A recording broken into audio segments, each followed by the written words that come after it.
Welcome to Accountants Law Pod, where accounting professionals and law firms converge. Hosted by Linda Artisani, Sarah Prevost, and Stephen Libhart.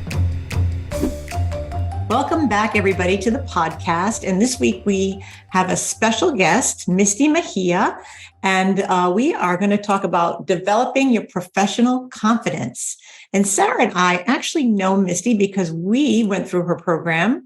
And Sarah, what do you want to talk about? What do you want to tell us? We adore her, but what do you want to tell us is your experience when you were with Misty?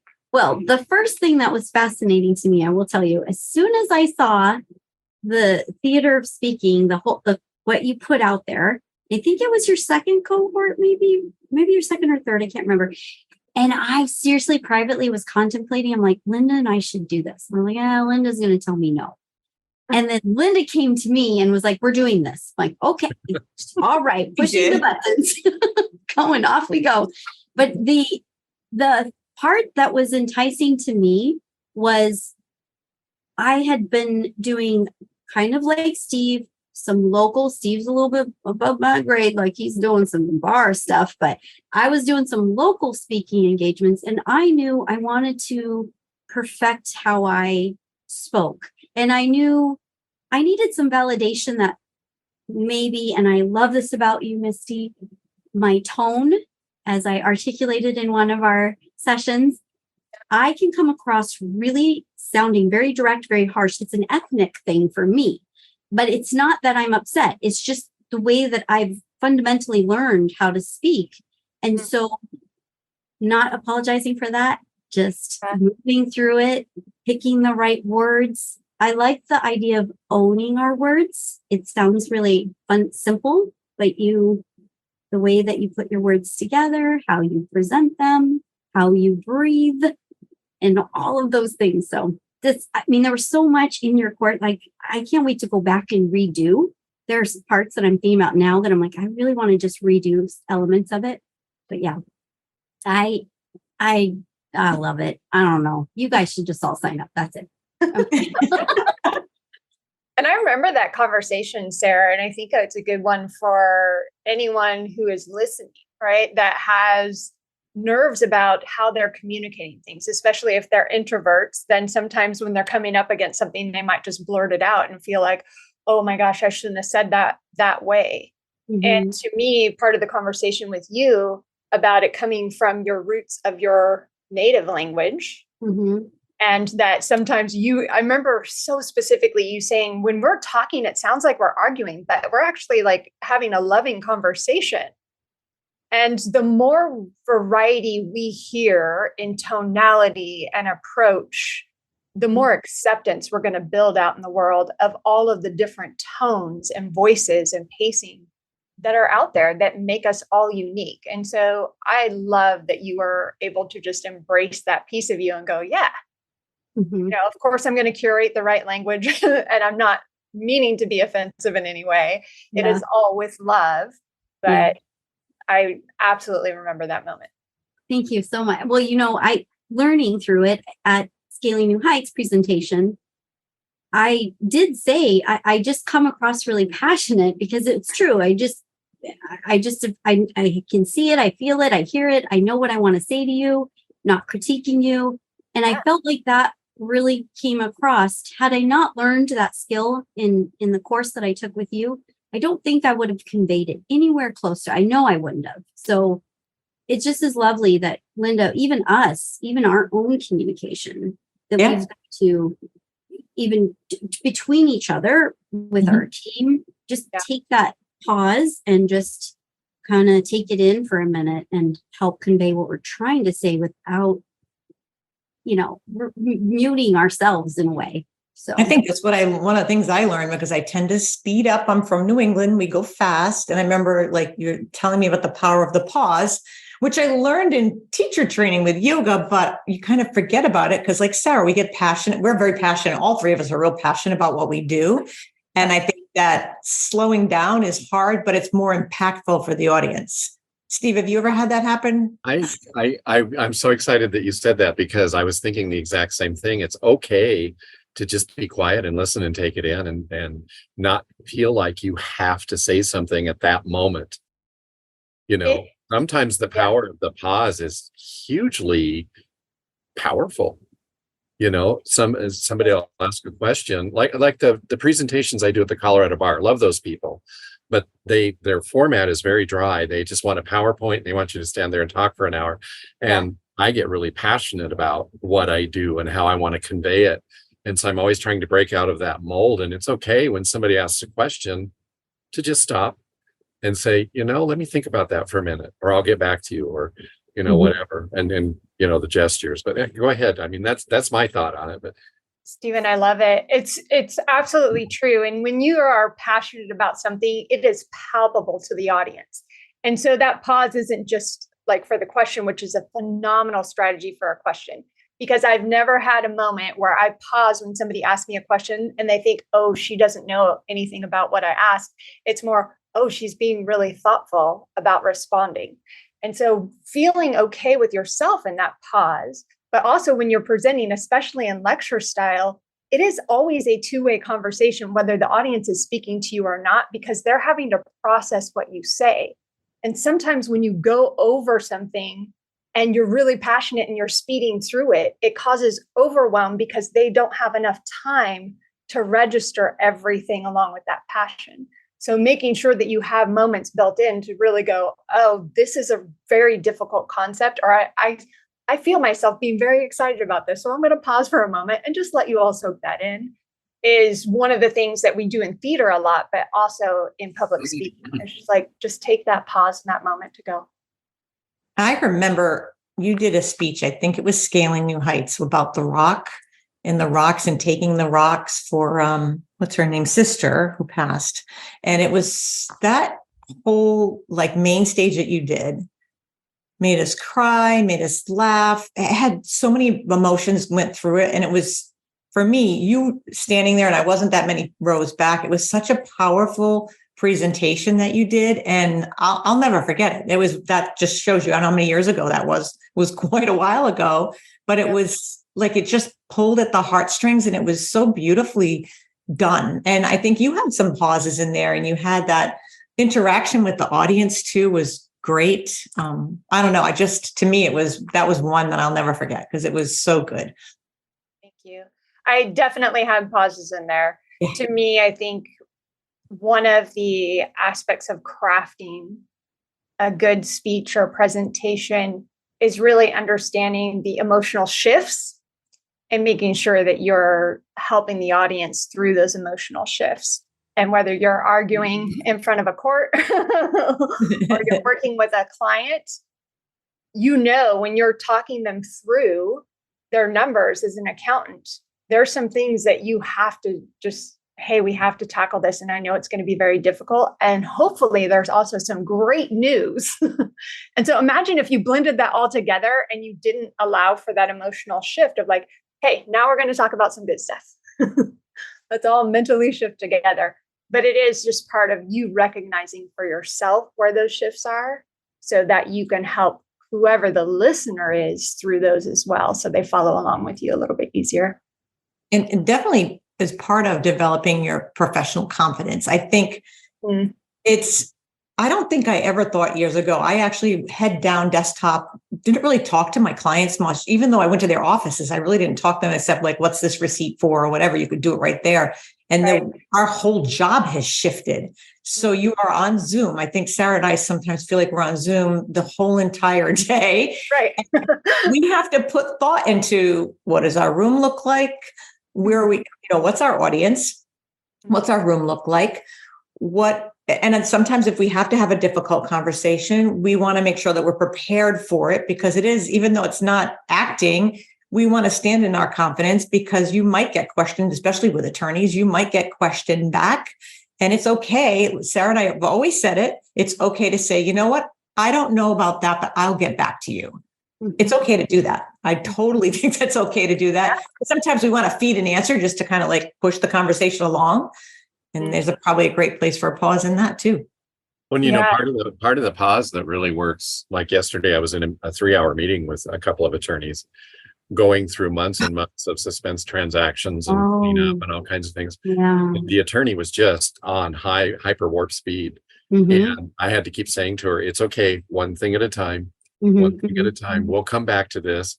And then, I would weave that back into the conversation later, but I was able to keep control of the meeting and get the information done and processed and all of that. And so you did that thing, Steve, that I was talking about last time. It's the framing.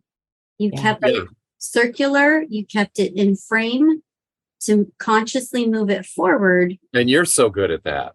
Which is the part that drives me inside, because I don't want to waste anyone's time. And that's the thing that we serve in our industry, specifically our niche.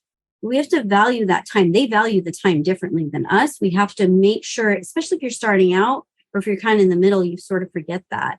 But yeah, I didn't mean to cut you off, but that's okay. So perfect, because it's just exactly what we were talking about last time. Well, that builds trust with the client. Yeah. If you're taking control of the meeting and you're making it logical and methodical and giving them permission to slow down, because attorneys are used to being in charge of everything and just getting that information out and moving on. And I like to teach each of them, slow down. We're going to get through this, and I think they appreciate it. And I wanted to mention too, how many of you have seen this? This was like 3 or 4 years ago, maybe, or 5 years ago, Amanda Aguilar's presentation at Clio. That video, do you know what I'm talking about? I heard about it. She really keeps control on the stage. Yeah. I think I might have seen part of it, and I thought she had like a blue suit on that day. Yeah. I love that you remember what she's wearing. Of course. I can tell you what shoes she had. The one in the blue suit? Yes, I remember that. Yes, it was great. I could see that. I learned from her. Really good. I started mimicking some of her gestures and things like that in my presentations after that, because I just loved how she did that. She had control of that entire giant room of people. Okay. Yeah. Gotta look at that. If that's somewhere, I'm going to go look it up, because we'll have Tiara put it in the show notes for sure, because it was she did a great job. She did. I mean, she landed the stage from left to right is the best way. She was all over that stage, and she was talking with her hands, and she was pausing at appropriate time. I mean, she had control that day, and I loved it. Beautiful. I love people that can intentionally use the entire space. When they're pacing back and forth, then it's like their nerves are showing because they're not stopping at any moment. But those, we always talk about when the right moment is to move on stage. And it typically is in that shift and that emotional shift to go to a different direction. So you're more purposeful about your movement, but that's what helps people trigger and go, oh, we're moving to a different topic, or we're moving to a different point.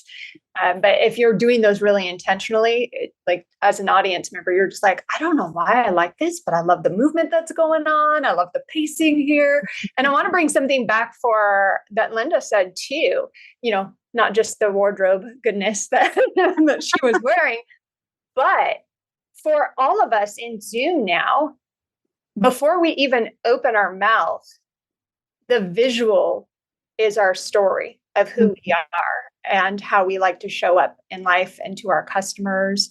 And so really paying attention to what your space looks like and what story is it telling. And Linda, I probably have video clips of throughout our time together. I know, different, right? The shift of your background. Yes. Right? I used to look at your Venetian blinds behind you to see if they were straight.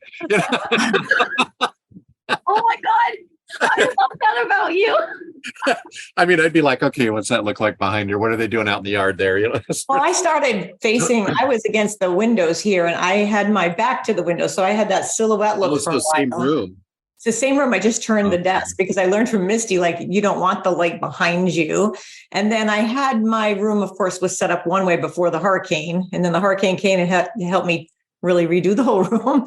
And I had my yoga mat in the picture because it was in my office. I actually unroll it. It's actually over here now, but I unroll it and I changed the furniture because everything got ruined, and I had the opportunity to redo it. And I love the way the room is now. I love my room. Yeah. But the colors for all of you, the colors are calming. And so if you know that you work in a profession that is like a high intensity profession, but your job is to add calmness to your client, then going with those calming colors so they feel like they are in a very safe space before you even open your mouth, it can have a psychological effect on them. For me, my background is very energizing, and I do that because majority of my meetings, not my one-on-ones, but our group meetings are at night. And so we want to bring that energy and make sure that people know, hey, we're about to have some fun here. And so I love really bringing intention into what your entire visual story is, because it can have a huge psychological impact on whoever is logging in this virtual environment where we get to see everything. And that is from the wardrobe to your background. So I love really doing that with intention. I've had people meet with me or reach out to me. Sorry, Sarah. I've had people reach out to me and they'll say, can I meet with you? And then they'll meet with me and they're like, oh my God, you're in that exact room. And it's really you, because they've seen me on YouTube. It's kind of funny. I'm like, that's me. Kind of like the updates on the real. It's really me. I do find I tend to, regionally you dress a certain way, like obviously California, there's styles to like what you're doing. But I do find that there's certain clients that I know, I'm like, okay, it's dress down day. I'm just going to kind of mirror it, not to show up, or just to be in that comfort zone, because there might be that subconscious thing that happens with them. Sure. And I think that it's interesting that you say that, because the more I think about it, the more purposeful I've been. I don't know for how long now. I just didn't even realize it.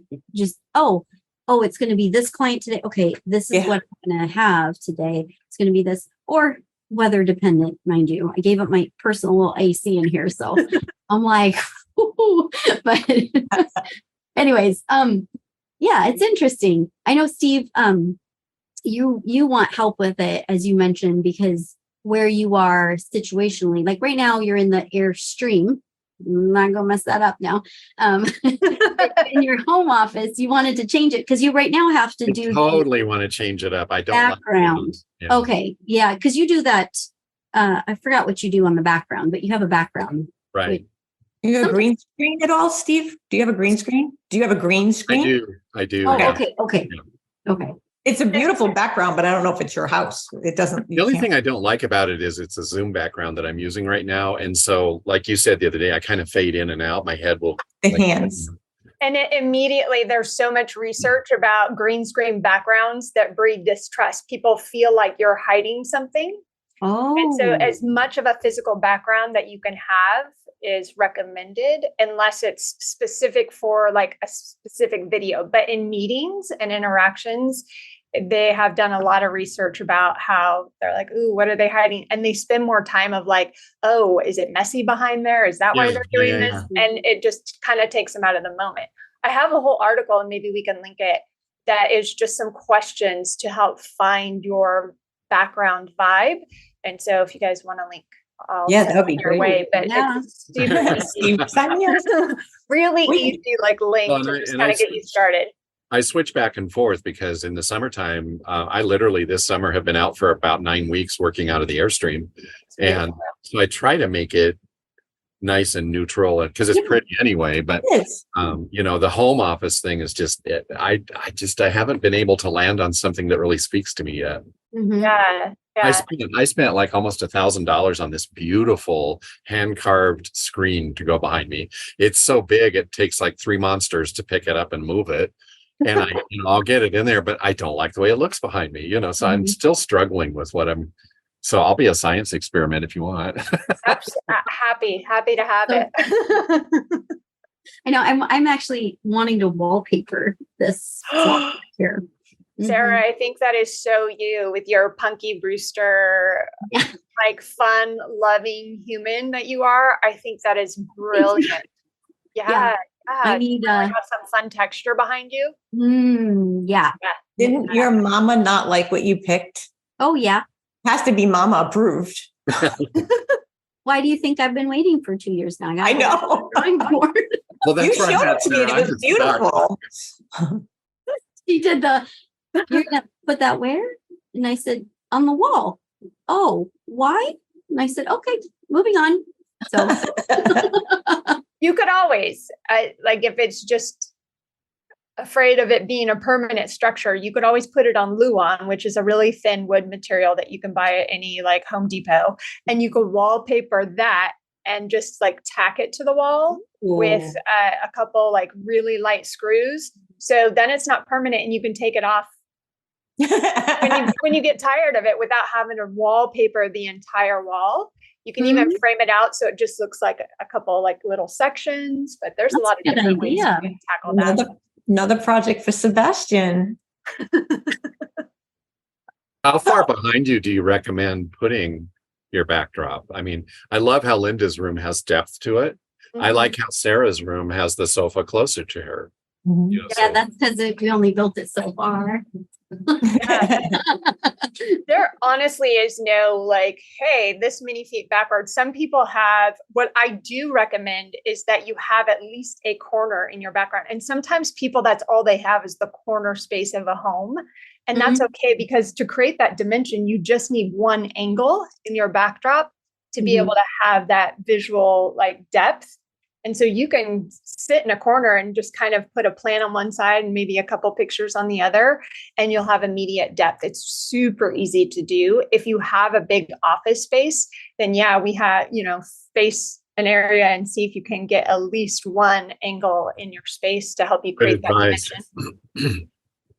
Yeah, that's pretty neat. Okay, so when you're speaking and you're nervous because might be a new or a trepidatious conversation, like something, what are pieces, like we've covered this before, what are pieces that you can do? I mean, this could be for anyone, like it's not just our profession. What are good, like maybe some tiny little snippets of things that we should think about doing to help control our, the way that, so we come across as still that confident or knowledgeable person? Yeah.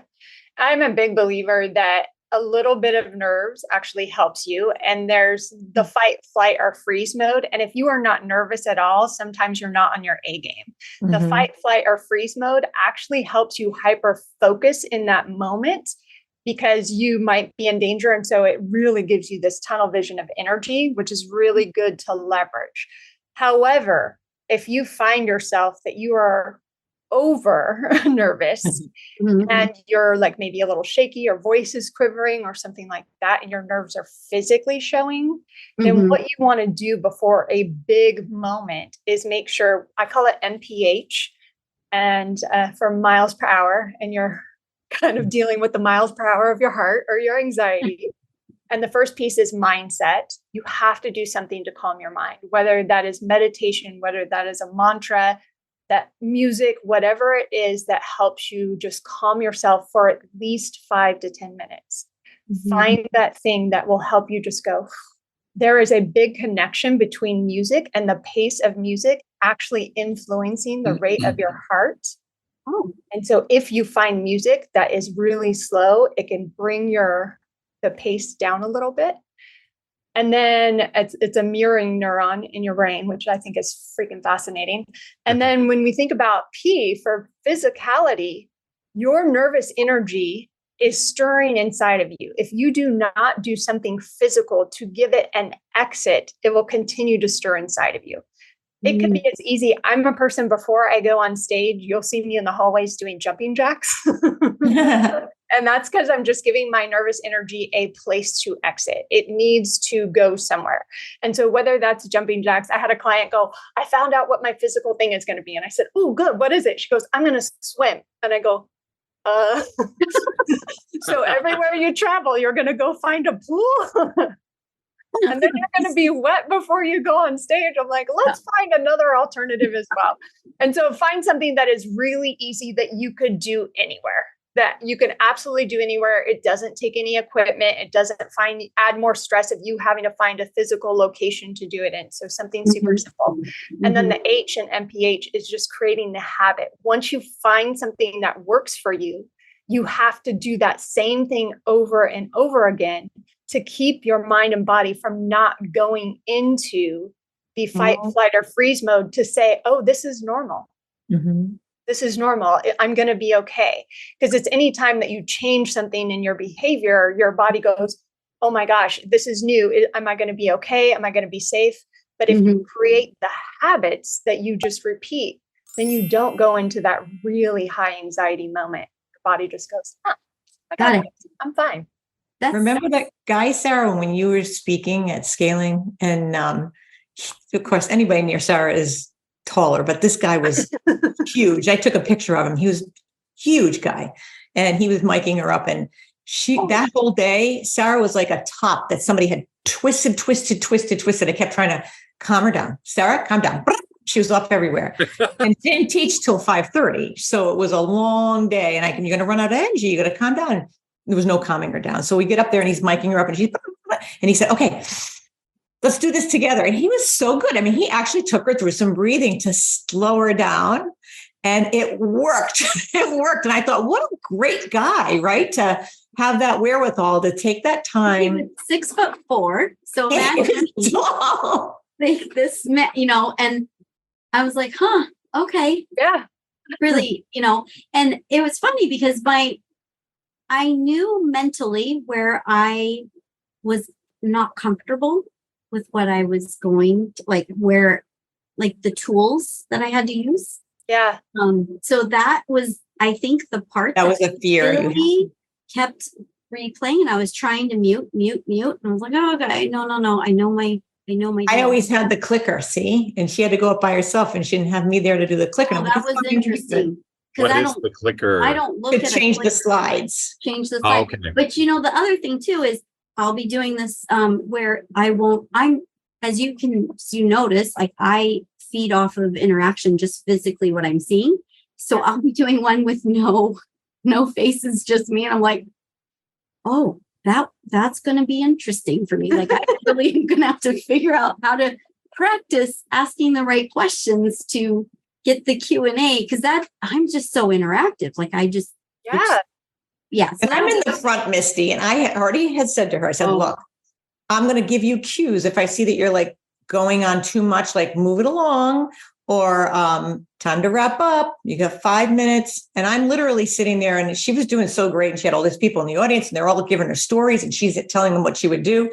And I'm going like this, she doesn't see me. I'm like this, she doesn't see me. I'm like this, she doesn't see me, all the way down to one. And I finally said, Sarah, you got 1 minute. She was so in a zone by that point, and she was doing such a great job. And I was so proud of her. And it was just it was fun to sit there and watch. But when she ever went up to that podium and all you could see was her eyeballs, I'm like, I got to take this picture. I thought that was so funny. I was like, oh my gosh. I was on my tippy toes on that part that you saw, Misty. That was that part of the story. That was not when I stood with that footed, which I think even I don't even know what the shoes on. I flat shoes. That whole thing around the damn thing. I was like, now you come down. Something that I like to do to break the ice with the audience too, and you've seen it before. But I like to either at the very beginning, or if I see that they might be tired. Sometimes they put me on right after lunch. I don't know why they put the accountant on after lunch. But, yeah. And so I'll just make them all stand up and rub each other's shoulders. Let's breathe, rub each other's shoulders, mix it up. Or I'll pick out somebody in the audience who I see is really taking a lot of notes, and I'll just say to them, what are you writing down? What's really inspiring you here? What are you getting from this? I like to kind of mix it up a little bit, and that it seems to work. It kind of gets the ice broken, and they're not just sitting there like, oh God, I'm going to listen to numbers for 50. I got to get my CLEs. Yeah. That's what I'm here for. Yeah. Well, that's why when we went in that room and we went there, I said, let's go see your room. So I'm trying to keep her calm. Let's go see what your room looks like. And she looked and she goes, look at this. And I won't say exactly like Sarah does, because this is a G-rated show, but she gets to the podium and I said, oh my God, I got to take this picture. She did not know I was going to put it on Facebook. And then we both said, my mother, I thought it was going to my mom.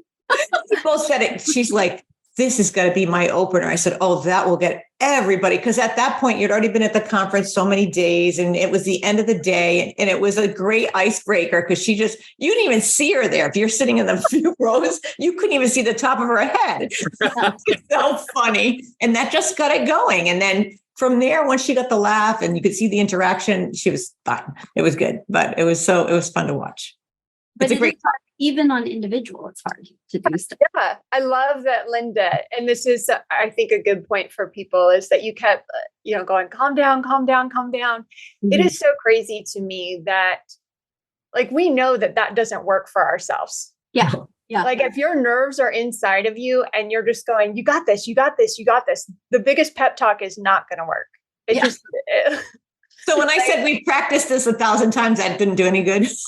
No. But the intention is really good, right? The intention is to help, but we are in such a mode internally that we have to create like a pathway out of that. Mm-hmm, mm-hmm. And sometimes even for mantras, for me, like mantras don't work for me, but I know other people that mantras work really, really well for them. So that's why it's important to find what works for you. And I love that breathing, Sarah, worked for you. There's so many breathing strategies. We have the square strategy, right? Which is breathing in for 4, holding for 4, breathing out for 4, and holding for 4. And just doing that in 5 cycles will calm yourself. Yes. But you have to know what is going to work. So you go, okay, I notice me just repeating to myself over and over, it's going to be fine. I got this. It's going to be fine.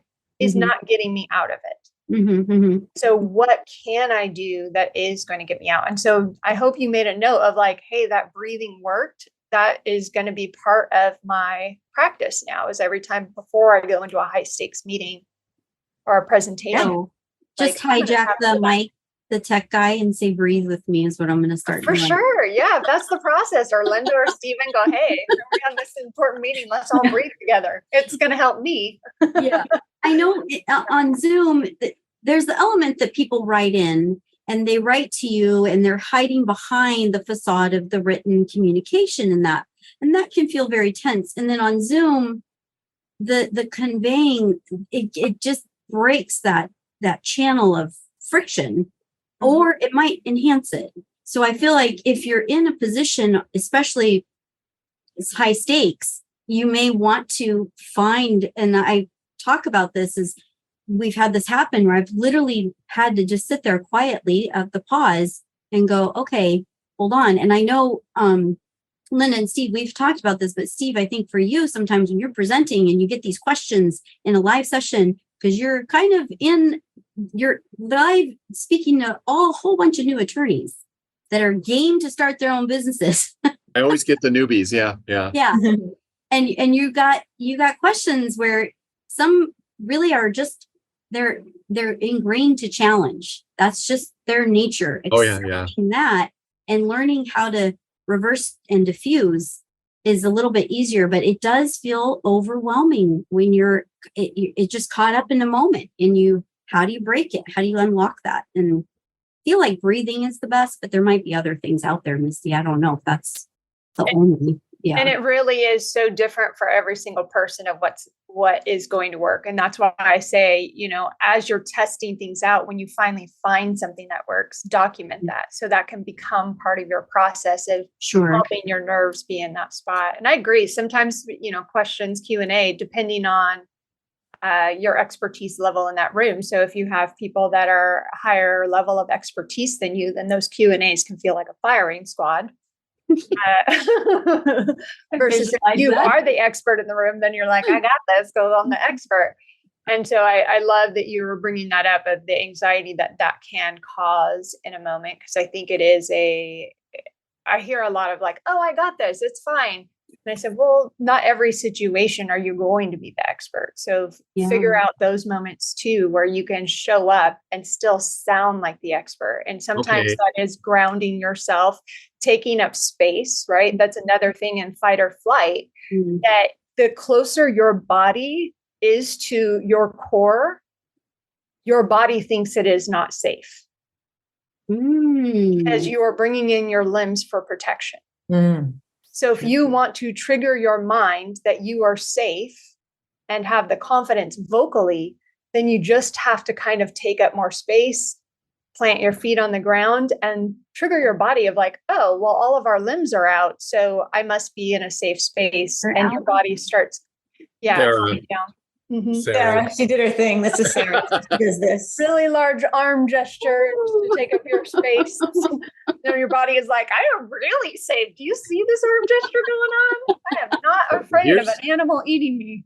Here's something for you. And in the law lab that Linda and Sarah own, and Ah, I attend as much as possible, we have people quite often mention that they're afraid to even do a consultation with a potential client. Yeah. And, sometimes you just have to fake it till you make it. And you have to do a lot of the things that you're talking about, Misty, in slowing down and breathing and not having to say something at that moment, and having the courage to tell the client, I don't have that answer, but I will get back to you, and then follow up with them. That's so valuable to them. But what do you feel about telling people like that are just terrified to even do a consultation to get business for themselves? What sort of advice would you have for them? can I ask a follow-up question? Sure. For the people that are being so wonderfully vulnerable and saying, this scares me, do they already have clients, or are they trying to get their first one? Sometimes they do. They might have a client. They might have like a beauty salon or something like that they already are doing, but they want to break into the legal field. Mm-hmm. And so I think they're letting the attorneys intimidate them just because of who they are. Mhm. So right away they're scared and they're admitting to it, and they're like, I can't talk to them. I don't know what to say. Yeah. So I it's a think- fake it till you make it thing sometimes. I think too, I think the imposter syndrome is thrown around a lot. And I personally don't believe in imposter syndrome. I think it's something that we just created, and it sounds way more dramatic than it needs to be, because really I'm learning something new and this makes me nervous. There you go. And so to me, what it is you actually should look at what you have done that you are already successful at. Yeah. What brought you Really, here? I'm really good at this type of conversation. I'm really good at this. And you write down those proof points because you've had some success before. This is just a new market. So what can you I like this. over to the new market that shows, oh yeah, I can do this. Here's the few things that I need to learn. Let me go learn that from these wonderful ladies as experts. Mm-hmm. And then I can continue to grow. But I don't think any of us, if we're not stretching ourselves and growing, then it's like, Yeah. okay. And But we attorneys always have have people. proof points. Yeah. And we always Attorneys have have people proof too. points. And Mhm. it's like, okay, so what are the things? I'm really good at understanding my numbers. Mhm. I'm really good about looking at things and seeing where the opportunities are for a client to shift. So you can always leverage what you know really well in this moment. Mhm. You're going to be okay. But if you just look at, this is a new audience, I don't know how to do this, I'm starting from square one, you're not telling yourself a true story. I like that. That's true. And you think about it, I'm just thinking as you're saying this, something about when I first started to shift all to the attorneys, and I had one and I got really close with him. He's still my client today. He's local.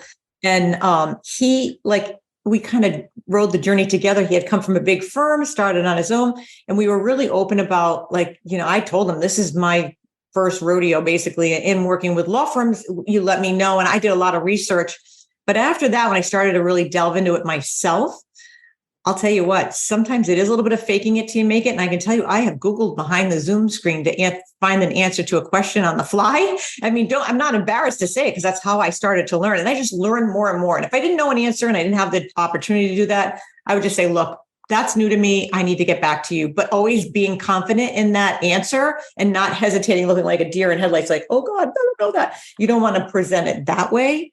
But attorneys they can be, as some of them are nice as pie and some of them can be scary, but most of them, they're just regular people and you can kind of pull that veil down. Sarah's really good at that with getting them to kind of, and we've had contentious meetings. We're fortunate because the two of us are in it. So we tell the law lab folks to partner up a little bit if you need to. And that helps. And Sarah and I have done it where we'll go in and have a meeting with somebody that's a little bit of a contentious meeting. And we'll sometimes just let them blow off the steam because we don't know what caused the steam. It might not have anything to do with us, but they're deflecting it. Yeah. You don't want to take it personally. And I think I love this, Linda, because I think you're absolutely right. Usually when we have that anxiety about taking on a new path, really it boils down to, we don't want to be embarrassed. We don't want to be ashamed of how we're showing up. We want to have all of the answers, especially as accounting professionals and in the legal profession. We feel they're coming to us because we're an expert. And then if we do something that undermines that, that can be scary. Mm-hmm. But it is our own vision of perfectionism that is keeping us from actually achieving. And once you go, hey, I don't need to be perfect. None of us are. And you just go, this is a learning process. I'm going to be okay. I'm going to learn every single day. So what I made a mistake on yesterday won't happen tomorrow. Well, I'll tell you, one of the things that I learned working with attorneys over the years is when you make a mistake, owning it, they totally respect that and love it. Mm-hmm. Just by the nature of their work, it's like, okay, you made a mistake. What are we going to do to fix it? It's okay to admit that to them. And we did that in the law lab. We did one whole session on the psychology of working with an attorney and their traits. They're actually very good with their words and verbal, but the numbers actually scare them. Some of them, not all, but a lot of them, a good amount of them they don't understand what we do. Or they just don't want to do it at all. They want nothing to do with it, but they want to understand it. For the most part, they want to understand it, but they're a little embarrassed to tell us that they don't learn this in law school. So it's our opportunity to educate them and get them to understand it, because we want them to understand where they're going so we can help them go forward and be profitable or whatever. And that's a big part of it. Even if they learned it, though. Yeah. Even if they learned it. Yep. It's That's not what they do. Intuitive. That's not what you went to school for. I'm sorry. Did you sign up to do the accounting for your law firm for all these? I mean, I know you did not. You'd rather be in court, doing what you do. So let's get back to the reality of what needs to happen. But I appreciated what you all are saying, because you have to remind yourself of the skill set that you bring forth, regardless of what profession you're coming in. Now, yes, is it a different skill set? It is. And if you feel like you can't own it, but by all means, respect that boundary. If you're in e-commerce and you're dipping your toe over here, okay, this may not be that's a little bit too harsh of a curve. And a lot of people, I think, Steve, that you are referring to, sometimes they're starting out and they're starting with a friend, and then they start to grow. You have to decide too, as an owner, like, I'm fine being where I sit. I know it's the liability. I know it rests on my shoulders. I know it's my final decision. It's Linda's final decision. I'm okay with that. If you start asking yourself if you're not okay with that and you just want to subcontract in this like backdoor thing, that's okay too. But just be prepared to answer questions, communication, which is why I appreciated Misty's course, is regardless of where you sit, you might be one cog in a big company, but you still have to present. I mean, you cannot get away from that. And think about what you lead for your family life, what you're presenting to your family. You're a business owner, but you're kind of a hermit. I don't think those go together, but okay, that could be a possibility. Maybe. I don't know. Yeah. One of my favorite lines from a song in Dear Evan Hansen is, I'm slamming on the brake before I even turn the key. Oh, my, I love that. I got goosebumps on that one. And I think that is what fear is for a lot of us. Yeah. Right. And so you have to be able to turn the key and slowly move forward before you just step on the brake and go, I love that. Man, that's a really good. And then in your group, Misty, I mean, I think you probably have the most amazing opportunity to watch us go from point A when we arrive to the end, where there's such a shift in every single one of us that joined your group. You want to tell us a little bit more about the group and kind of tell us, I mean, your cohort we found it amazing. We're glad we're still part of it. Yeah. Why don't you tell us, because you have another cohort coming up. I do. I feel incredibly blessed, because I don't know how, but all of these wonderful women, including you two, come into these cohorts. And every cohort, I feel like, oh my God, these humans are amazing. And it's so true. And to me, majority of my work is just giving you all the framework, because a lot of the women that join it already know, in their soul, that they are born to create impact.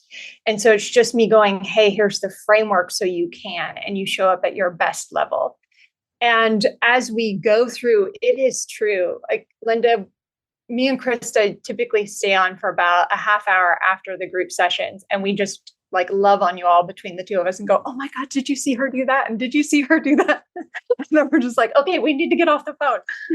But to us, watching you all just shed any misconceptions that you've had, lean into the journey, be playful to stretch yourselves and your skills is such a joy and a pleasure. Like, I can't believe it's my job sometimes. Like, this is what I get to do for a living. And so 2 things, I do corporate groups as well. So it's a mix of male, female, and everything else. And then I do an all women's cohort 2 times a year. And so the 2 times a year are March because it's Women's Month and August because it's Girlfriends Month. So I do those 2 things. But I really, to me, I hope, and a lot of my corporations have been really kind to, they have been putting through people through the program that aren't usually recognized within the corporation as a spokesperson or have been given the opportunities to rise. And some of my women are taking keynote stages for the first time and just knocking it out of the park. And I actually do get more joy about seeing you all out there speaking and just owning your light than I do about getting on stage. I still love being on stage, but I am jumping up and down for y'all. I get text messages every day going, I just conquered this. I just did this. And I'm like, oh. So I love it. I'm blessed. I'm absolutely blessed. And there's still space, right? There's still some space if somebody wanted to join August. Okay. Yeah. We still have 3 more spots. I'll tell you, it's amazing. It's amazing. And I feel like we sit some of us sit in the world of introverts and extroverts in the combo. And I have to say, what your course did for me was remind me and provide me the ability, like it's okay where I sit. It's okay if I want to, do a live or not do a live or do some social media or define things differently. It's nice to be in certain circuits if that's what you want, and the commitment of that. It was interesting, and seeing like people ask questions. Well, how do you do it? Well, it's like this weird journey of you have to want to be ready for it too, if that's what you want. But also just what you've provided is such a ginormous gift. It was my birthday gift to myself. I'll tell you that. That's what I did. And then it just gave me a solid foundation. And I didn't know that I needed it. I didn't know that I wasn't where I was in it, but I was so open. And I think that's the thing that I love about you. You just have to remain open. And the people that you bring to us to also learn from, some of these speakers, I know, they give me goosebumps of their stories and their journey and their humanity, like what they've given to the world. Oh my God, I would have never otherwise met. So just you provide so much value in just those few weeks. Like, it's life-changing. It really has. It's a sisterhood. I mean, it continues on if you choose that path. It's really fun. I enjoy looking in the channel and seeing all the things people are doing. And I'm like, that's so awesome. Keep going. It's a lot of celebrating. And I love that it's a bunch of women. Sometimes we don't always get that rap of all getting along. You always know the meow, but that doesn't happen there. This is like a major sisterhood where everybody loves everybody and everybody's lifting everybody up. And I think that's what I love the most about it, is that it continued on and there's still growth and we can still grow. And we always know we can reach out to you and you're always there for us. So, I mean, it's got a lot of benefits to it. And I want to do it again now. Oh, that's what I was. Well, we have to learn again. But we accelerated ourselves. So we're in the alum. So we have to do the alum piece. We are in the alum. Yeah. We have to do that part, whatever that part is. I have to go back and look. But I better go get myself a wig and get ready for August. You're fine, Steve. They'll let you in. Stephen, can I just tell you how much my husband complains about this? This is a consistent trait, because he was obviously the first person to take any of my content just so he can he quotes me back to me all the time, and it's really kind of bizarre. He's like, well, what I learned is, I'm like, but he's constantly going, like, don't leave out the guys. Like, I learned so much from this and the guys learned so much from this. So we do the on-demand piece, like anybody can do at any time if they want to do that. And then I do one-on-ones for gentlemen as well. I don't want to leave anybody out. There is just absolutely, I'm like to my core for my husband's sake, like my women cohort, like creating that space that is just a safe space for them to take risks and cheer each other on. I was like, I'm not ready to allow anybody else in yet, but maybe one day. But right now, it's like, if you came in a wig, I might be like, all right. Well, and you have a very special assistant who I love her so much, Krista, and she's got a whole music thing she just put out. I'm just going to yell this for her, yalla yalla, which is a very Arabic word. And she just put out this piece. And I mean, we've got to link her, Tiara, just FYI, I've got to link her too, because Misty is such a force. And you've got this amazing person supporting you, which we celebrate you, Tiara. We're going to have you on. Yes, we have you too, Tiara. So we celebrate. We're going to have you on, but it is like the cohort thing. It's the community, I think, and it just feels so nice to be welcomed without judgment and be okay with showcasing yourself, with hearing feedback without feeling judged, because that's hard to do. It is. So. And I love your giving out a shout out to Krista. She is my executive director, and I just don't even know. She actually came to me from one of my students when I left corporate for a while and became a teacher, and he became a lawyer. Now he's a speech and debate teacher. And I wrote him and I said, hey, do you know any phenomenal humans? I need somebody else on my team. And without hesitation, he's like, yes, Krista, let me do a connection for you. Our first meeting, I was like, I love this human. And to me, I feel like I can teach anybody a skill set that they need, but I can't teach the personality. Yeah. And she comes with so much equal love and care for humans that I am just in awe of her. On top of her skill set of speech and debate, which she is a gold medalist 7 times over, on top of her being an artist, so she has that creative vibe too. I love her. I like, we kind of have a love fest every time we talk. Yeah. Like, I love you. She's like, I love you. I'm like, no, I love you more. I think we tied everything back up really well. She even brought the lawyers right back into the conversation for us. Well, thank you, Misty. Thank you so much for coming. Misty Megia, Theater of Public Speaking. We're going to put all the links in if you want to try it out. You want to know more about it, you can reach out to me and Sarah.